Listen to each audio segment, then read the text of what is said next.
શકતા વિરોધી કોઈ સામે પણ હસીને દોષ ના જોતા. ગજબ છે આપની ક્ષમતા, વિચક્ષણ સમય સૂચકતા વિરોધી કોઈ સામે પણ હસીને દોષ ના જોતા.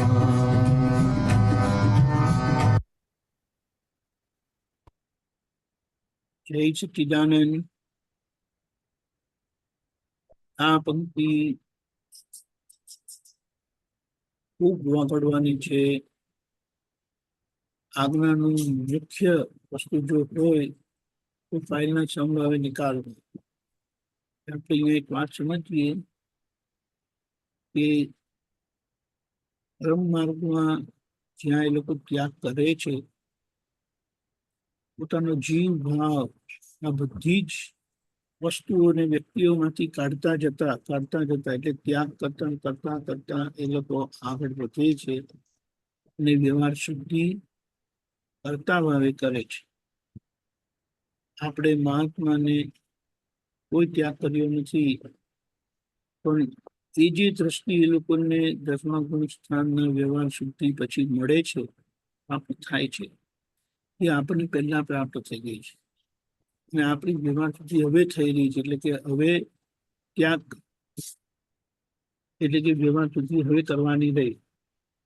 અને એમાં દાદાએ આ સહજપણાનો ત્યાગ આપ્યો કે જે ત્યાગમાં ત્યાગ કરતી વખતે દુઃખ લાગે નહીં, ત્યાગ કરતી વખતે દુઃખ થાય નહીં, અને ત્યાગ થઈ જાય અને આપણે મુક્ત થઈ જઈએ અને વ્યવહાર શુદ્ધિ થાય.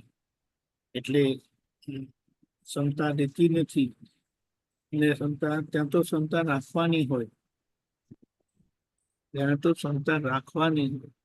અને અહીંયા ક્ષમતા છે જે રહી એ કૃપાના ભાગમાં આપણો નિશ્ચય જ કરવાનો રહ્યો.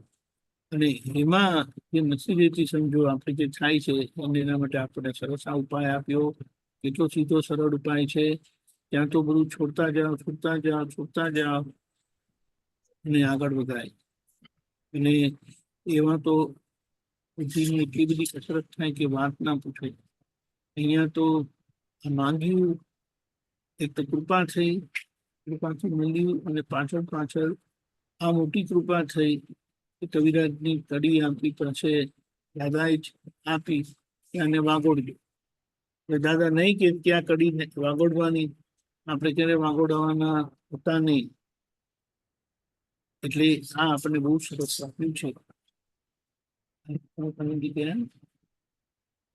ના, he dropped off. ઓકે. એટલે આ રીતે આખું આપણને પેલું થઈને કે આ વ્યવહાર શુદ્ધિ અને ત્યાગ કરવો થાય એવો નથી. અને આપણને કેટલું સહેલાઈથી આપી દીધું, આજ્ઞા કરીને આપી કીધું. આજ્ઞા પણ શરત નથી મૂકી, પણ જો હવે આગળનું તમને જોઈતું હોય, આજ્ઞા અનુભવ કરવો હોય અને છૂટવું હોય કમ્પ્લીટલી, એ કે આ રીતે આપ્યું આપણને ગજબ આપી છે. જય સચ્ચિદાનંદ.